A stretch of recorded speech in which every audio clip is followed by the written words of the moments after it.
তারা যেহেতু ইসলামের সঠিক ব্যাখ্যা জানে না, এর কারণে ইসলাম সম্পর্কে তার কিছু প্রশ্ন তৈরি হয়। আর ইসলাম সম্পর্কে যখন বিভিন্ন প্রশ্ন হয়, এই প্রশ্নগুলোই তাকে একসময় নাস্তিকতা বা সন্দেহবাদিতার দিকে ঠেলে দেয়। আসসালামু আলাইকুম।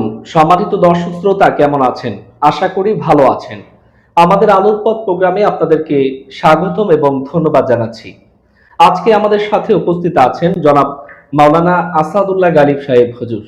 হুজুর এর আগেও আমাদের সাথে আমাদের প্রোগ্রামে যুক্ত ছিলেন এবং অনেক আলোচনা করেছেন। হুজুরের সাথে আমরা অনেক বিষয়ে আলোচনা করেছি, অনেক কিছু জেনেছি। তো আজকে আবারও আমরা হুজুরকে পেয়েছি, এজন্য আমরা প্রথমেই হুজুরকে একটু ধন্যবাদ জানাতে চাই। আপনাকে অনেক অনেক ধন্যবাদ। আপনার মূল্যবান সময় থেকে যে আমাদেরকে কিছু সময় দিচ্ছেন, এর জন্য অনেক অনেক ধন্যবাদ। সম্মানিত দর্শক শ্রোতা, আমরা আরেকটা কথা এখানে স্পষ্ট করতে চাই যে আমাদের এই আলোর পথ প্রোগ্রাম ইতিমধ্যে কিন্তু আমাদের দর্শকদের মনের গহীনে কিন্তু জায়গা করে নিয়েছে। অনেক আমাদের শ্রোতা বন্ধুরা আছেন যারা কিনা আমাদের এই আলোর পথ প্রোগ্রামের এপিসোড গুলো কখন আসবে সেই অপেক্ষায় থাকেন। তো আপনাদেরকে একটি সংবাদ আমরা দিতে চাচ্ছি যে আমাদের এই আলোর পথ প্রোগ্রামের এপিসোড গুলো আমরা মাসে 2টা 3টা করে দেওয়ার চেষ্টা করব। আমরা একটু হুজুরের কাছে চলে আসি। হুজুর, এই যে আমাদের একটি আলোর পথ প্রোগ্রাম হচ্ছে, আপনি আলহামদুলিল্লাহ কয়েকটা আমাদের অনুষ্ঠানে যুক্ত হতে পেরেছেন। তো আমাদের এই প্রোগ্রামগুলো দেখে কেমন লাগছে এবং এখানে এসে আপনার অনুভূতিটা কি? আলহামদুলিল্লাহ, আমি আলোর পথের একজন নিয়মিত ভক্ত বা দর্শক বলতে পারেন। আহ সর্বসাকুল্যে আমি যদি বলি যে আলোর পথ, তার যে একটা নির্দিষ্ট গোল, এটাকে সামনে রেখে সে এগিয়ে চলেছে, আর আমি এর জন্য দোয়া করি। এবং এর একটা সর্বাঙ্গীন সফলতা আমি কামনা করি, যে এর নামটা যেমন আলোর পথ, এর দ্বারা যেন লক্ষ কোটি মানুষের হেদায়েতের দিশারি একটা প্রোগ্রাম হিসেবে সারা বাংলাদেশ নয় বরং সারা পৃথিবীতে একটা আলোড়ন সৃষ্টিকারী প্রোগ্রাম বা চ্যানেল হিসেবে এটা প্রতিষ্ঠা লাভ করে, এর জন্য আমি দোয়া করি। দর্শক শ্রোতা, আপনাদেরকে আরেকটি মেসেজ আমরা দিয়ে রাখতে চাই, সেটা হচ্ছে আমাদের এই আলোর পথ প্রোগ্রামটি কিন্তু আইপোস্ট চ্যানেল থেকে আমরা সম্প্রচারিত করছি এবং আমাদের এই আইপোস্ট চ্যানেলে শুধু আলোর পথ প্রোগ্রামই না, আমরা আরো অনেক ইসলামিক প্রোগ্রাম নিয়ে আসব, যে প্রোগ্রামগুলোর মাধ্যমে আপনারাও উপকৃত হতে পারবেন বলে আমরা আশাবাদী। তো যাই হোক, আজকে যেহেতু আমাদের জনাব মাওলানা আসাদুল্লাহ সাহেব হুজুরকে এখানে পেয়েছি, আজকে হুজুরের কাছ থেকে আমরা কিছু গুরুত্বপূর্ণ বিষয় জানার চেষ্টা করব, যে বিষয়গুলো আমাদের অনেকেরই প্রশ্ন, অনেকেরই জানার থাকে, আমরা অনেক সময় হয়তো জানতে পারি না। তো যাই হোক, আজকে যেহেতু আমাদের জনাব মাওলানা আসাদুল্লাহ সাহেব হুজুরকে পেয়েছি, চলুন কথা না বাড়িয়ে সরাসরি হুজুরের কাছে চলে যাই এবং হুজুরের কাছ থেকে আমরা বিভিন্ন বিষয় জানার চেষ্টা করি। হুজুর, আমাদের অডিয়েন্সের একটা প্রশ্ন ছিল, যে প্রশ্নটা আপনার কাছে আমরা করছি, যাতে এই প্রশ্নের মধ্য দিয়ে আমাদের অডিয়েন্সের যে উত্তর সেটা যেন তারা পেয়ে যায় এবং সেই সাথে যেন উম্মার একটি ফায়দা হয়। তো যে প্রশ্নটি ছিল সেটা হচ্ছে, বর্তমান সময়ে আমরা দেখছি যে অনেক মুসলিম ছেলে মেয়ে আপনার ইসলাম ধর্ম ত্যাগ করে তারা নাস্তিকতার দিকে ঢেলে পড়ছে। তো এর আসলে কারণটা কি? কেন মানুষ ইসলাম ছেড়ে নাস্তিকতাকে গ্রহণ করছে? এই কারণটা আমরা জানতে চাই এবং সেই সাথে জানতে চাই যে এই যে একটা ইসলামের মধ্যে মহামারী শুরু হয়েছে, এটা থেকে বাঁচার আসলে উপায়টা কি? ঈমান রক্ষা করার উপায়টা কি? আলহামদুলিল্লাহ, ধন্যবাদ জনাব মৌলানা তাজুল ইসলাম সাহেবকে। তিনি দিন ইসলামের প্রচারের কার্যে সারা বাংলাদেশে যেমন সফরও করে বেড়াচ্ছেন, ঠিক তেমনি তার সফরের সাথে সাথে তার অভিজ্ঞতা এবং বিভিন্ন প্রশ্নের ভিত্তিতে ইসলাম সম্পর্কে অনেক জ্ঞানের প্রচারও তিনি করছেন। তো তিনি একটি বিষয় আমাকে স্মরণ করিয়ে দিলেন, যে বর্তমান সময়ে বাংলাদেশে নাস্তিকতার কারণ এবং তার প্রতিকার। আপনারা জানেন, নাস্তিকতার যে বিশেষ 5টি কারণ আছে, 5টি কারণের প্রথম কারণটা আমরা গত এপিসোডে আলোচনা করেছিলাম। আজকে দ্বিতীয় এবং তৃতীয় কারণ আমি সংক্ষিপ্তভাবে আলোচনা করার চেষ্টা করব আপনাদের সামনে, ইনশাআল্লাহ। ওমা তৌফিক ইল্লা বিল্লাহ। তো নাস্তিকতার দ্বিতীয় কারণ আছে ফাহমি বা উপলব্ধিগত সমস্যা। মানুষ অনেক সময় ইসলাম সম্পর্কে উপলব্ধিগত যে ভুল করে, এই ভুলের কারণে অনেকে সন্দেহগ্রস্ত হয়ে পড়তে পারে। তো উপলব্ধিগত সমস্যা সাধারণত 3টি কারণে হয়ে থাকে। যেমন একজন মানুষ যখন কোনো একটা জনগোষ্ঠী বা কোনো মুসলিম জনগোষ্ঠী বা কোনো মুসলমানের সাথে উঠা বসা বা সংস্পর্শে থাকছে, তো থাকতে থাকতে তার চিন্তাধারা অনুযায়ী সে আমল করছে, এই আমলগুলো তার কাছে একটা একটা সন্দেহজনক বিষয় মনে হয়। তো যে ইসলাম সম্পর্কে জানে না, সে মুসলমানদের আচার আচরণ দেখে অনেক সময় সন্দেহগ্রস্ত হয়ে পড়তে পারে যে ইসলাম ধর্ম মনে হয় সঠিক না। সে মনে করে মুসলমানদের আমল মানেই ইসলাম, কিন্তু মুসলমান সমাজের অনেকেই তো ইসলামের সঠিক আমল করে না।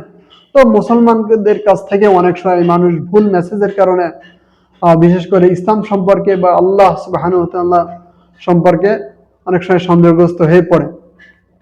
তারপর দ্বিতীয় কারণ হচ্ছে যে কিছু মানুষ অমুসলিমদের সাথে উঠা বসা করে, আর অমুসলিমদের সাথে উঠা বসা করার কারণে আমরা জানি যে যার সাথে উঠা বসা করে তার চিন্তাধারা দ্বারা তার নিজের চিন্তার মধ্যেও একটা গলত ফাহমি সৃষ্টি হয়। অনেক সময় অমুসলিমের সাথে ওঠা বসা করতে করতে করতে করতে ইসলামের অনেক বিষয় সম্পর্কে প্রশ্ন তৈরি হয়। অনেক সময় এই প্রশ্ন তৈরি হওয়াটাই তাকে নাস্তিকতার দিকে বা সন্দেহবাদিতার দিকে ঠেলে দেয়।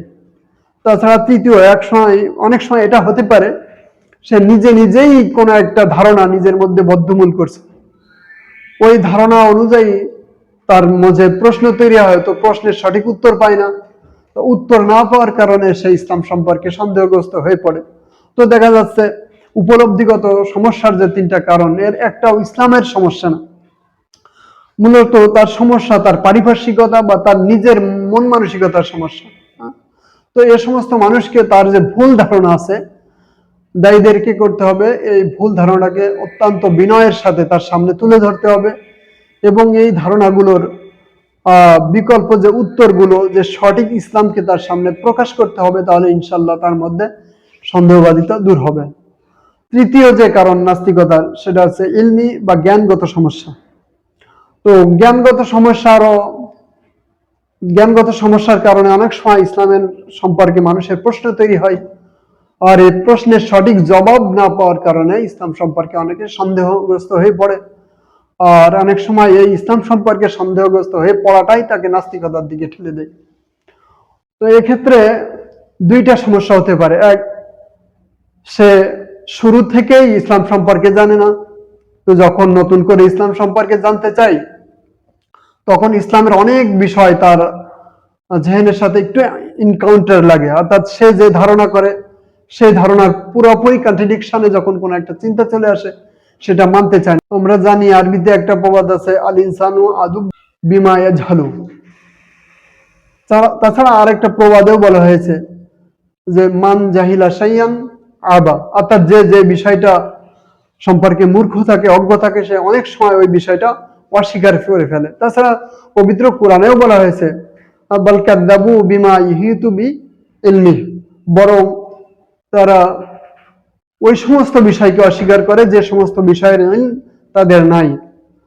তো এই সমস্ত কারণে একজন মানুষের মধ্যে সন্দেহবাদিতার সৃষ্টি হতে পারে। আর একটা কারণ আছে, সে ইসলাম সম্পর্কে জানতে চায়, কিন্তু এমন একটা জানতে হওয়ার প্রেক্ষিতে সে এমন একজনের কাছ থেকে ইসলাম শিখছে বা এমন কোন সম্প্রদায়ের কাছ থেকে ইসলাম শিখছে যারা ইসলাম সম্পর্কে সুধারণা রাখে না। দেখা যাচ্ছে কবর পূজারী যারা আছে তাদের কাছ থেকে ইসলাম শিখতে গিয়েছে, বেদাতি যারা আছে তাদের কাছ থেকে ইসলাম শিখতে গিয়েছে। তো তারা যেহেতু ইসলামের সঠিক ব্যাখ্যা জানে না, এর কারণে ইসলাম সম্পর্কে তার কিছু প্রশ্ন তৈরি হয়। আর ইসলাম সম্পর্কে যখন বিভিন্ন প্রশ্ন হয়, এই প্রশ্নগুলোই তাকে একসময় নাস্তিকতা বা সন্দেহবাদিতার দিকে ঠেলে দেয়। তো এক্ষেত্রে করণীয় কি আমাকে দেখতে হবে। এক্ষেত্রে করণীয়র ক্ষেত্রে আল্লাহ সুবহানাহু ওয়া তাআলা পবিত্র কোরআনে দুইটা সূরাই বলে দিয়েছে, দুইটা সূরাই সঠিক দিক নির্দেশনা দিয়েছেন। যে কোরআনে বলা হয়েছে ফাসআলু আহলা যিকরি ইন কুনতুম লা তা'লামুন, তোমরা যারা জানো না তারা যারা জানে তাদের কাছ থেকে জেনে নাও। তো কোরআনেই ডিরেকশন দেওয়া হয়েছে যে তোমরা যারা জানো না তারা যারা জানে তাদের কাছ থেকে জেনে নাও। তাছাড়া কোরআনেও বলা হয়েছে যে জানে আর যে জানে না সে কখনো সমান হতে পারে না। বলা হয়েছে কুল হাল ইস্তাউল্লাযীনা ইয়ালামুনা ওয়াল্লাযীনা লা ইয়ালামুন। আল্লাহ তাআলা বলেছেন হে নবী আপনি বলে দিন যে জানে আর যে জানে না তারা কি কখনো সমান হতে পারে? এখান থেকে বোঝা যায় যে অজ্ঞ এবং বিজ্ঞ তারা কখনো কি হতে পারে না, সমান হতে পারে না। এই জন্য অজ্ঞদের সবসময় দেখতে হবে, বিজ্ঞদের কাছ থেকে এলেম অর্জন করতে হবে, তাহলে সঠিক এলেম পাবে। তো এই জন্য যারা সন্দেহগ্রস্তের রোগে রোগাক্রান্ত, বিশেষ করে আল্লাহ সুবহানাহু ওয়া তাআলার আমাদের মহান সৃষ্টিকর্তার অস্তিত্ব সম্পর্কে, ইসলাম সম্পর্কে যারা সন্দেহগ্রস্ত, তাদের উচিত ইসলাম সম্পর্কে যারা গভীর পাণ্ডিত্যের অধিকারী তাদের কাছ থেকে জ্ঞান লাভ করা। তাহলে ইনশাআল্লাহ ইসলামের একত্ববাদ, ইসলামের তাওহীদ সম্পর্কে তার মেজাজ একেবারে চূড়ান্ত পর্যায়ের সঠিক আকীদা এবং বিশ্বাসকে ধারণ করবে ইনশাআল্লাহ। তো আমরা আমাদের আশেপাশে যারা আছে, যারা ইসলাম সম্পর্কে জানে না বা ইসলাম সম্পর্কে সন্দেহগ্রস্ত, তাদেরকে আমরা এভাবেই দিক নির্দেশনা দেব যে ইসলাম সম্পর্কে যারা জানে, গভীর পাণ্ডিত্যের অধিকারী, তাওহীদবাদী, সঠিক আহলে সুন্নাত ওয়াল জামাতের অধিকারী, তাদের কাছ থেকে সম্পূর্ণরূপে তাদের সন্দেহের বিষয়টা একেবারে সন্দেহের বিষয়গুলোকে একেবারে সুন্দর মতো জেনে নিয়ে উত্তরগুলোকে খুঁজে নেওয়া। তাহলে ইনশাআল্লাহ সে তাওহীদবাদী হবে এবং তার আকীদাও গুলোও দুরুস্ত হবে।